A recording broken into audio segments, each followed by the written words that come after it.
dog reporter, and we're visiting the Bedlington at Discover Dogs. I think the best thing about the Bedlington is that they're very good natured with children, so that we particularly chose them because we wanted a dog that would get on well with our grandchildren. They're still a terrier and won't be messed about by other dogs, but they're extremely forgiving in the way that they behave with children. And of course they don't molt, so that, that's the other great attraction for them.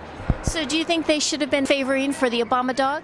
I'm really surprised that he didn't have them on the shortlist. I presume he didn't know enough about them, because they certainly fitted in with all the criteria that I read in the newspapers, or the sort of dog that he wanted. Something that was easy to manage, didn't molt, didn't cause asthma in his daughter. And yeah, this is a perfect dog for them. Do Bedlingtons have rescue groups? Yes.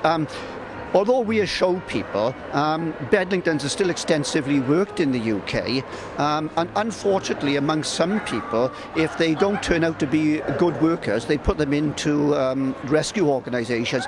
And there are 3 Bedlington Terrier clubs in Great Britain, and we have a very, very active rescue organisation. In fact, we have more people waiting for Bedlingtons to be rehomed than we have dogs for them at the moment, so that's a very healthy situation. What kind of work do they do best?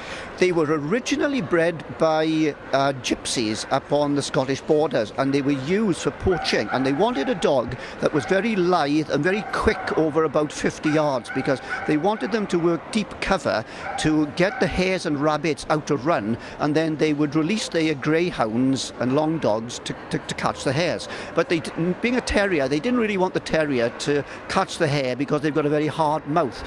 So these if you look at them, you can see they're built for speed, basically. They've got those natural curves, they've got that tuck-up. They look a bit like a greyhound or a whippet, although they've got no real connection with them. And of course, once these had got the hare running, they let the long dogs off and capture the hare for the pot, because they were hard times.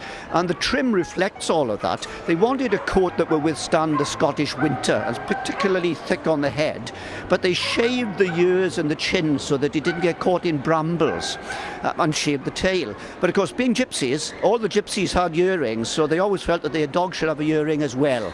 So that's the story of the pom-poms on the end of their ears. Oh, that's fantastic. It was lovely meeting you. Thank you so much for sharing the Bedlington. Pleasure.